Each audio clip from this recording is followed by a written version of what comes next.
बात करेंगे sources and uses of carbohydrates की, कि कार्बोहाइड्रेट्स जो उनसे हैं उसके सोर्सेज कौन कौन से हैं, यानी कि वो कहाँ से हासिल किए जाते हैं और कार्बोहाइड्रेट्स के इस्तेमाल क्या हैं। ठीक है, सबसे पहली बात तो यह है कि कार्बोहाइड्रेट्स की रेंज जो सी है वो सिंपल भी है, वो कॉम्प्लेक्स भी है, यानी कि ऐसा स्ट्रक्चर भी रखते हैं जो सिंपल हो। ठीक है ना, कार्बोहाइड्रेट्स मिसाल के तौर पर CH2O जो कि एक मोनोसेक्राइड है। ठीक है ना, ये एक सिंपल स्ट्रक्चर है। कॉम्प्लेक्स स्ट्रक्चर्स में आ जाते हैं हमारे पास, ठीक है ना, C9H18O9। ठीक है ना, ये कॉम्प्लेक्स स्ट्रक्चर है जिसका स्ट्रक्चर कुछ ज़्यादा ही बड़ा है। ठीक है ना, सिंपल स्ट्रक्चर यानी कि सिंपल स्ट्रक्चर भी रख सकते हैं ये कार्बोहाइड्रेट्स जो उनसे हैं, उनका मॉलिक्यूलर फार्मूला सिंपल भी हो सकता है। ठीक है ना, एक कार्बन, 2 हाइड्रोजन और 1 ऑक्सीजन। और कॉम्प्लेक्स भी हो सकता है जिसमें 9 कार्बन हो, 18 हाइड्रोजन हो और 9 ही ऑक्सीजन हो। कॉम्प्लेक्स भी हो सकता है। अब उसके बाद हम आगे बात करते हैं कि यूजेस एंड सोर्सेज के, इसके यूजेस कौन से हैं और सोर्सेज कौन कौन से हैं। सबसे पहली बात यह है कि सोर्सेज ऑफ सिंपल शुगर जो उनसे हैं, सिंपल शुगर्स के जो उनसे यूजेस हैं, यानी कि जो उनसे हमें सोर्सेज हैं, सिंपल शुगर है, सिंपल शुगर जो सी है उसका जो उनसे हमें कहाँ से हासिल हो रही है सिंपल शुगर, उसकी मैं बात कर रहा हूँ। ग्लूकोज जो सी है और फ्रक्टोज जो सी है और ग्लैक्टोज जो सी है, ये क्या है, ये सिंपल शुगर्स हैं। इनका मॉलिक्यूलर फार्मूला जो उनसा है ये सेम है। अभी मैं बात करता हूँ इसकी भी। अब हम आगे चलते हैं। ये सिंपल शुगर्स हैं, ग्लूकोज, फ्रक्टोज और ग्लैक्टोज। और फिर उसके बाद यहाँ पर जो सी है ये जो सी हैं ग्लूकोज, फ्रक्टोज एंड ग्लैक्टोज जो सी हैं, ये फ्रूट्स में पाई जाती हैं, वेजिटेबल्स में पाई जाती हैं और फिर उसके बाद शहद में भी पाई जाती है और अनाज में भी पाई जाती हैं। ये चारों की चारों शुगर जो सी हैं इन कुदरती जो से चीज़ें हैं उनके अंदर ये पाई जाती हैं। और उसके बाद डाइसैकराइड्स जो से हैं, जो से क्या है, डाइसैकराइड्स हमने पीछे बात की हुई है। ओलिगोसैकराइड में डाइसैकराइड्स की तारीफ हमने की थी कि डाइसैकराइड्स ऐसे सैकराइड्स होते हैं कि जिनकी हाइड्रोलाइसिस के बाद, कि जब ऐसे सैकराइड्स के जिनमें जब जो H2O के साथ रिएक्शन करें और हाइड्रोलाइसिस होने के बाद कितनी प्रोडक्ट्स दें, 2 प्रोडक्ट्स दें, उन 2 यूनिट्स की वजह से उसका नाम क्या हो जाता है, डाइसैकराइड। यानी कि सुक्रोज की जब आप हाइड्रोलाइसिस करोगे तो हमें, आपको पता है, मैंने पीछे बताया, ग्लूकोज आता है, एक फ्रक्टोज आता है। ठीक है ना, ग्लूकोज आता है और फ्रक्टोज आता है, ये नीचे है। सुक्रोज है, सुक्रोज जो सा है, सुक्रोज जो सा है, ये ग्लूकोज और फ्रक्टोज जब इसकी हाइड्रोलाइसिस की जाती है, जब इसमें H2O की एडिशन की जाती है, तो H2O की एडिशन की वजह से सुक्रोज के जो से बॉन्ड्स हैं वो ब्रेक हो जाते हैं। जैसे वो ब्रेक हो जाते हैं तो फिर ये सुक्रोज होता है, ये दो मॉलिक्यूल्स में टूट जाता है, ग्लूकोज में और फ्रक्टोज में 2 मॉलिक्यूल्स में टूट जाता है। जब ये 2 मॉलिक्यूल्स में टूट जाते हैं, प्रोडक्ट 2 बनाता है, तो इसका मतलब क्या है, ये एक डाइसैकराइड है। ठीक है ना, डाइसैकराइड है। 2 यूनिट में टूट रहा है तो ये डाइसैकराइड्स। 3 यूनिट में टूटेगा, अगर कोई ओलिगोसैकराइड 3 यूनिट्स में टूट जाता है हाइड्रोलाइसिस के दौरान, तो उसका नाम हो जाएगा ट्राइसैकराइड। अगर कोई ऑर्गेनिक ओलिगोसैकराइड जो सा है वो 4 यूनिट्स में टूट जाता है, 4 प्रोडक्ट्स बनाते हैं, जब उसकी हाइड्रोलाइसिस होती है, जब उसमें H2O की एडिशन होती है, तो फिर हम उसे कहते हैं ये क्या है, ये टेट्रासैकराइड है। ठीक है, ये है फ़र्क। यानी कि अब मैं बात करने चाह रहा हूँ कि डाइसैकराइड जोन से हैं, ये सुक्रोज होता है। सुक्रोज जोन सा है ये डाइसैकराइड है। लैक्टोज भी डाइसैकराइड है। लैक्टोज की भी जब हाइड्रोलाइसिस होती है तो लैक्टोज हमें देता है 1 यूनिट ग्लूकोज और 1 यूनिट ग्लैक्टोज, 2 प्रोडक्ट्स बना रहा है, इसका मतलब क्या है, ये डाइसैकराइड है। फिर इसी तरीके से जो सा माल्टोज है, जब माल्टोज की हाइड्रोलाइसिस होती है तो उस दौरान भी 2 यूनिट्स किसके बनते हैं, ग्लूकोज के बनते हैं। 2 यूनिट्स। ठीक है ना, इसलिए हम इसे कहते हैं डाइसैकराइड। अब हम उसके बाद आगे बात करते हैं कि सुक्रोज जो सा होता है ये चुकंदर में पाया जाता है।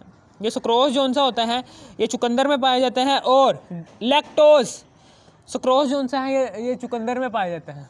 सुक्रोज जो सा है ये चुकंदर में पाया जाता है। और लैक्टोज जो सा है ये गन्ने में पाया जाता है और ग्लूकोज में पाया जाता है। और ये लैक्टोज जो सा है ये गन्ने में पाया जाता है, गन्ने में।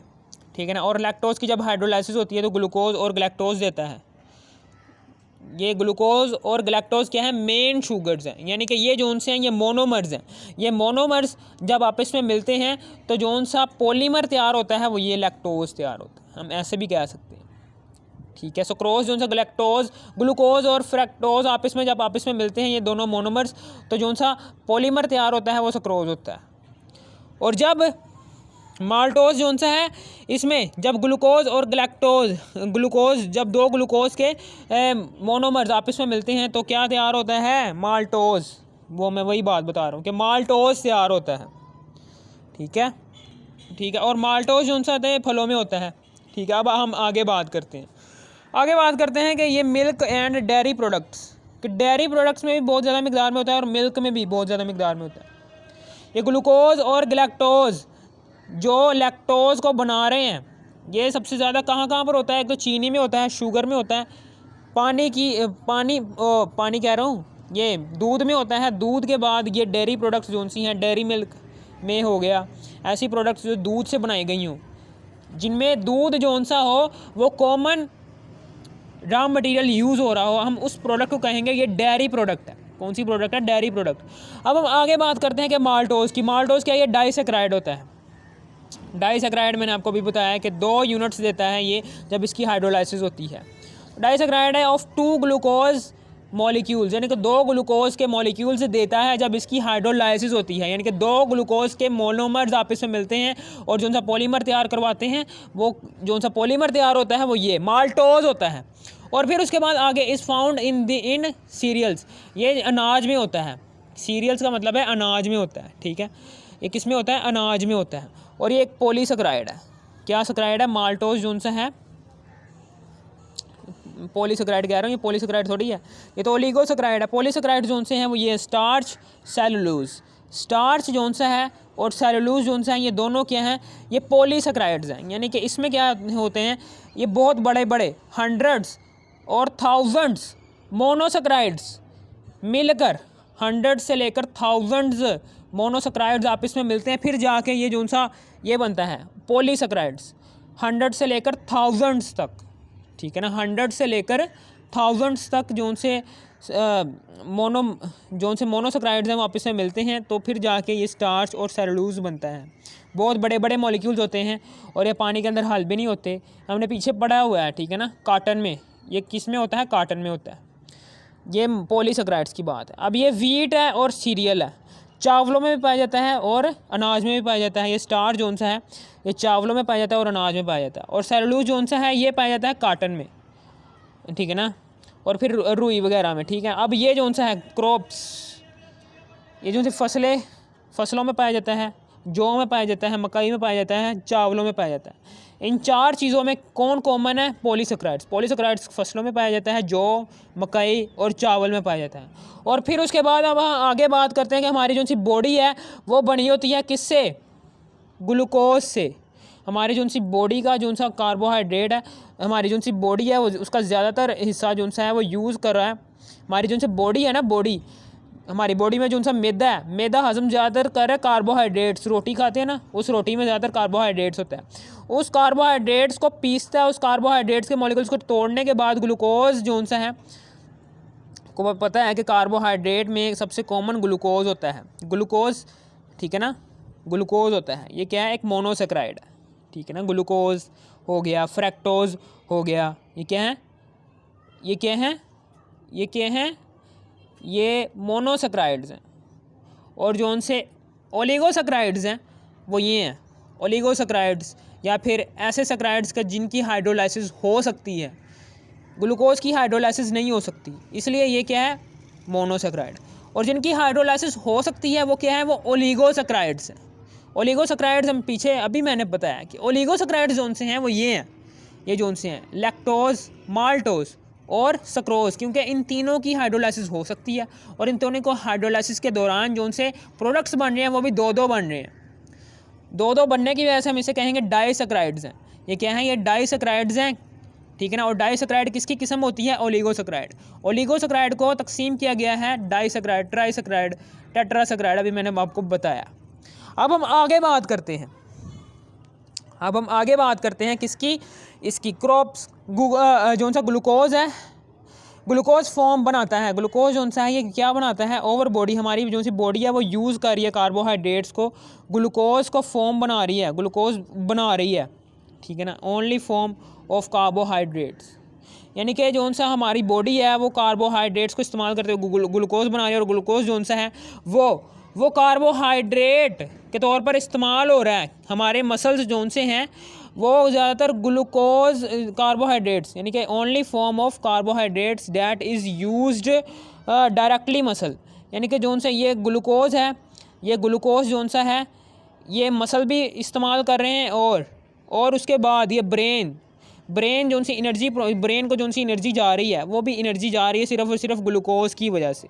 ब्रेन में फ़ैट नहीं जा सकता, ब्रेन में फ़ैट नहीं जा सकता। क्यों नहीं जा सकता? क्योंकि अगर ब्रेन कंज्यूम करना शुरू कर देगा, हज़म करना, यानी कि फ़ैट के ज़रिए अपने आप की एनर्जी जो सी है उसको बरकरार रखना शुरू कर देगा, तो फिर फ़ैट क्या करेगा, हमारी जो सी दिमाग की नसें हैं उसको जाम कर देगा, हमारे दिमाग की रगों को अंदर से ब्लॉक कर देगा, जिसकी वजह से खून जो सा होगा वो पंप नहीं हो पाएगा हमारे दिमाग में, हमारा दिमाग जो सा वो बंद हो जाएगा, जिसकी वजह से क्या होगा, हमारे दिमाग में बहुत सारे मसले पैदा हो जाएंगे, हमें याद नहीं होगा, ठीक है ना, हमें कुछ याद नहीं होगा। इसलिए हमें क्या करता है, हमारा दिमाग क्या करता है, फ़ैट को यूज़ नहीं करता, फ़ैट की जगह वो यूज़ करता है ब्रेन, ये ग्लूकोज यूज़ करता है, ग्लूकोज C6H12O6 मोनोसेक्राइड यूज़ करते हैं।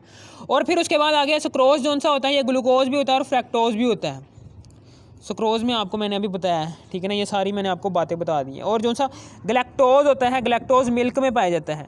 गलैक्टोज जो सा है ये एक, आज हम बात करेंगे ग्लूकोज की, फ्रैक्टोज की और गलैक्टोज की।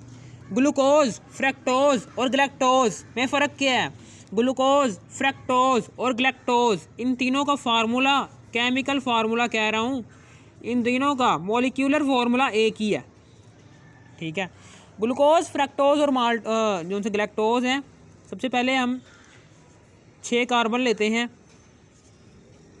1 2 3 4 5 6, फिर उसके बाद आगे 1 2 3 4 5 6, और फिर उसके बाद यहाँ पर 1 2 3 4 5 6, ये ग्लूकोज है, ये क्या है, ये ग्लूकोज है, ये गलैक्टोज है, ये क्या है, ये माल्टोज कह रहा हूँ, ये वो है गलैक्टोज,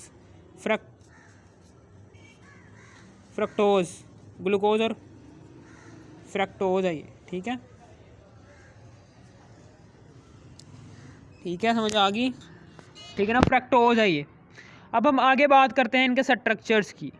जो सा ग्लूकोज का स्ट्रक्चर है उसमें क्या होगा, उसमें CHO होगा, यहाँ पर C लिखा हुआ है इसलिए C दोबारा नहीं लिखेंगे, CH2OH, और फिर उसके बाद यहाँ पर फ्रैक्टोज में CH2OH आ जाएगा, और इधर भी CH2OH आ जाएगा, यानी कि दोनों तरफ हमने CH2OH लिख दिया। और फिर उसके बाद ये जो सा है, ये ग्लूकोज और गलैक्टोज, इनमें फ़र्क कोई भी नहीं है, यहाँ पर बस CHO इधर भी आ जाएगा और इधर भी CH2OH आ जाएगा। इसमें फ़र्क ये होगा कि यहाँ पर अगर ऐसे करके है मॉलिक्यूल बना हुआ,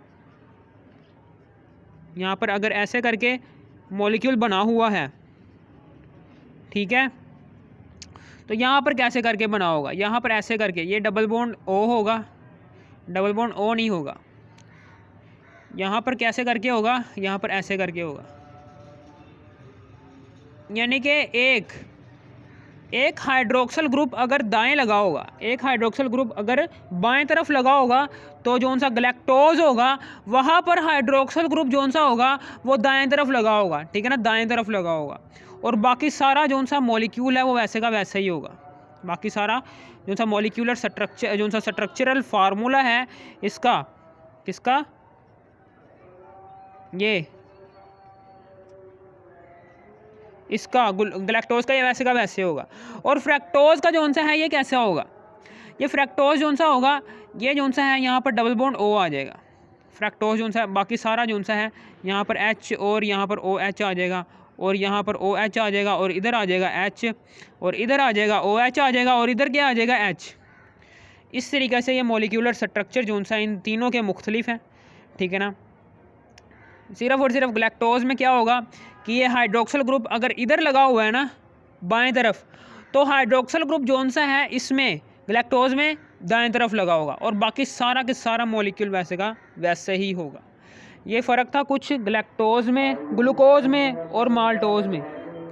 अगर कुछ मसला हो तो बता देना, ठीक है, पूछ लेना मुझसे। और मेरी वीडियो का टाइटल जो सा है उसको अगर क्लिक करेंगे तो मेरे वीडियो के टाइटल के नीचे ही बिल्कुल पार्ट 1, पार्ट 2, पार्ट 3, पार्ट 4 उसी वीडियोस के बिलोंगिंग लगे होते हैं। Part 1, part 2, part 3। अगर आपको कहीं भी वीडियो की डिस्क्रिप्शन, वीडियो के टाइटल में पार्ट 1 दिख जाए या फिर पार्ट 2 दिख जाए, तो उस वीडियो के टाइटल पर क्लिक करना है आपने और उस वीडियो के डिस्क्रिप्शन में जाकर आपको लिंक्स मिलेंगे।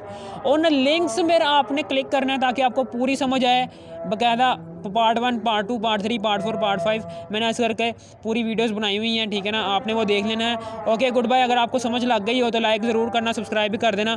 Good bye. ओके।